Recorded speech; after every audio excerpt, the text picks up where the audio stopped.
وقت شما بخیر. برای نیتی که در رابطه با برگشت و آشتی باشه برای همه‌تون نیت کردم که ببینم بازگشت دارید یا نه. در حال حاضر میبینم که آقا تلاش‌هایی کرده که به رابطه نزدیکتر بشه، ولی در طی رابطه شما حساسیت‌های نسبت به هم دیگه داشتید یا بدبینی‌هایی داشتید که دوباره باعث یک سری مشکلات شده. احساسات آقا نسبت به شما گرمه و تمایلات زیادی داره که حتی شاید نشون نمیده.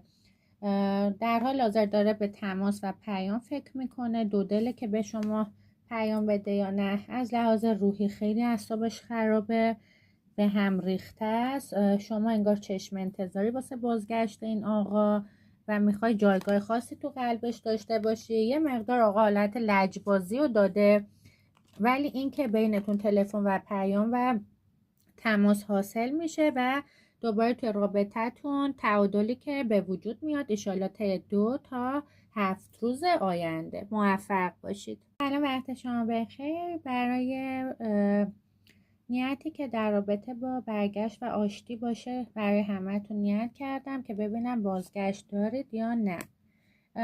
در حال حاضر میبینم که آقا تلاش‌هایی کرده که به رابطه نزدیکتر بشه، ولی در طی رابطه شما حساسیت‌های نسبت به هم دیگه داشتید یا بدبینی‌هایی داشتید که دوباره باعث یک سری مشکلات شده. احساسات آقا نسبت به شما گرمه و تمایلات زیادی داره که حتی شاید نشون نمیده.